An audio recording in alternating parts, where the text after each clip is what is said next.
Assalamualaikum warahmatullahi wabarakatuh. Alhamdulillah, hari ini kita dapat berjumpa dan akan meneruskan pelajaran pendidikan agama Islam kelas 3 di semester kedua.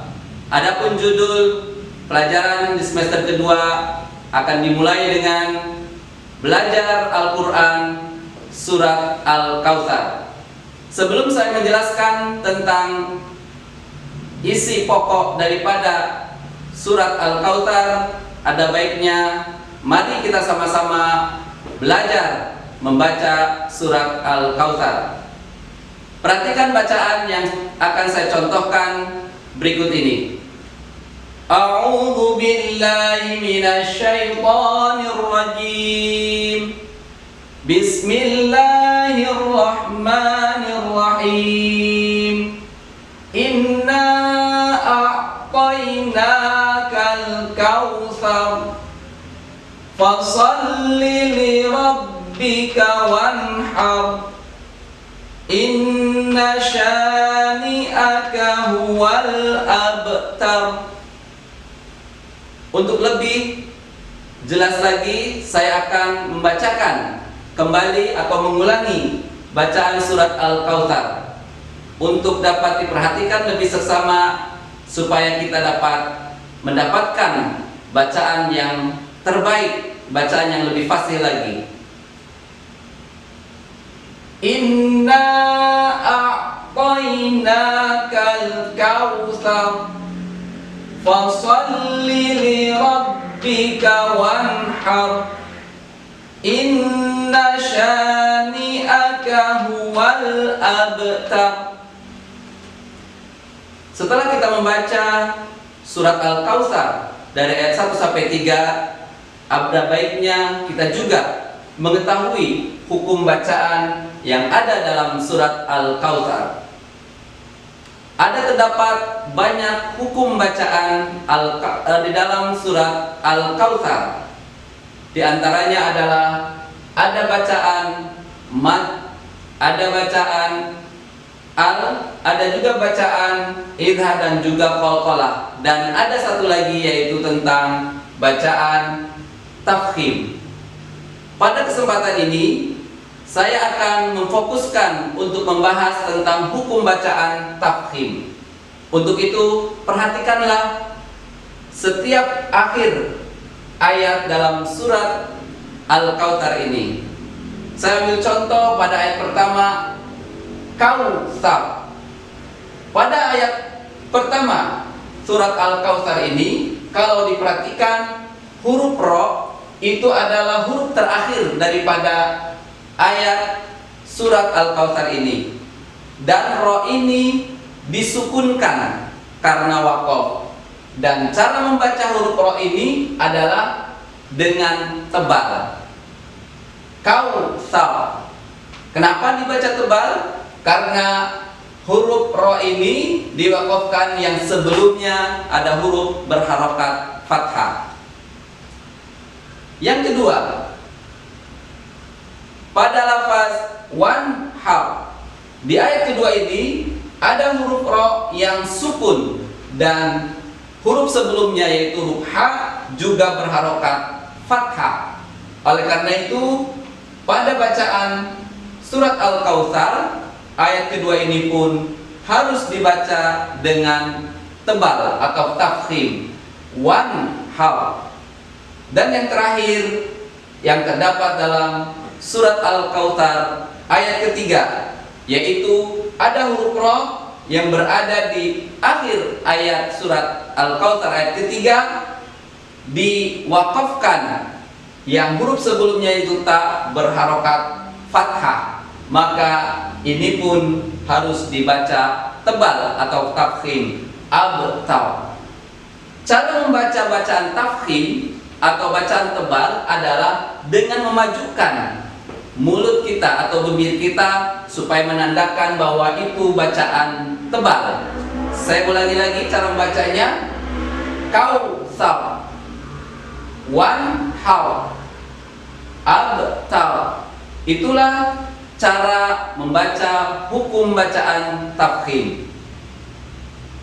Selanjutnya, untuk mengenal surat Al-Kautsar lebih baik lagi, perlu kiranya kita memperhatikan hal-hal sebagai berikut. Yang pertama, bahwa surat ini disebut dengan surat Al-Kautsar diambil daripada ayat pertama surat Al-Kautsar itu sendiri. Kalau tadi kita lihat Al-Kautsar ini adalah nama surat yang diambil pada ayat pertama. Kemudian Al-Kautsar itu sendiri artinya adalah nikmat yang banyak. Nikmat yang diberikan oleh Allah kepada kita itu sangat banyak sekali. Oleh karena itu, tepatlah kalau surat ini disebut dengan Al-Kautsar, artinya nikmat yang banyak. Kemudian surat Al-Kautsar ini merupakan surat yang ke-108 atau urutan surat yang ke-108, yang sama-sama kita ketahui bahwa jumlah surat di dalam Al-Quran itu ada 114 surat, dan urutan yang ke-108 adalah surat Al-Kautsar. Surat Al-Kautsar ini terdiri dari 3 ayat, sebagaimana yang tadi kita lihat. Ayat pertama, Inna a'tainakal kautsar. Ayat kedua, Fasholli li rabbika wanhar.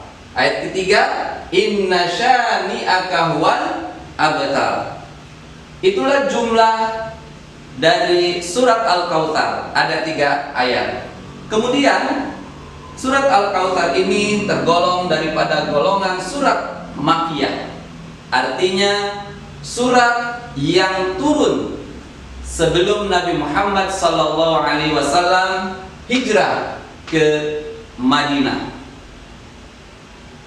Selanjutnya, setelah kita mengetahui dan mengenal tentang surat Al-Kautsar ini, kita juga perlu mengetahui pesan-pesan pokok atau isi kandungan daripada surat Al-Kautsar.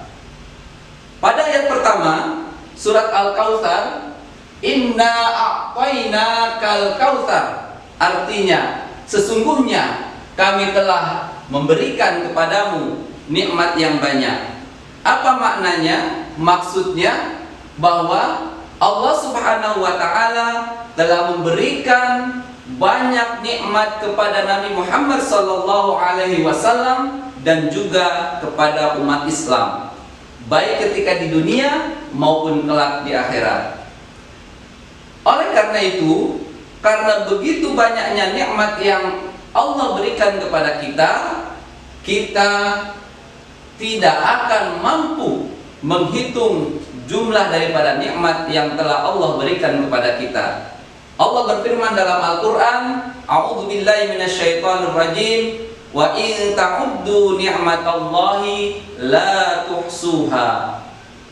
Sungguhnya Allah telah memberikan begitu banyak nikmat kepada kita sehingga kita tidak la tuhsuha, tidak bisa menghitungnya. Inilah isi kandungan atau pesan pokok yang ada dalam surat Al-Kautsar ayat yang pertama. Kemudian kita perhatikan pesan pokok surat Al-Kautsar yang kedua. Kita lihat terjemahnya terlebih dahulu. Fasholli li rabbika wanhar, artinya maka dirikanlah salat karena Tuhanmu dan berkorbanlah. Pada ayat kedua ini Allah Subhanahu wa taala memerintahkan kepada kita sebagai tanda syukur kita atas nikmat yang Allah berikan kepada kita, maka kita diperintahkan untuk mengerjakan sholat dan berkurban. Tentu yang dimaksud sholat di sini adalah sholat fardu, yaitu sholat yang wajib kita laksanakan sehari semalam sebanyak 5 kali, yaitu ada sholat subuh, sholat zuhur, asar, maghrib, dan isya. Kemudian kita juga diperintahkan untuk berkurban sebagai tanda syukur kita atas nikmat yang Allah berikan. Untuk kurban ini adalah suatu ibadah yang khusus, yang tertentu, dan dengan hewan yang tertentu pula. Pelaksanaannya adalah mulai tanggal 10, 11, 12, dan 13 bulan Zulhijjah. Hukumnya adalah sunnah muakkad, artinya sunnah yang sangat dianjurkan. Adapun hewan yang dimaksud adalah yang untuk berkurban adalah unta, sapi, kerbau, kambing, domba maupun biri-biri. Itulah hewan yang khusus untuk dikurbankan pada saat ibadah kurban.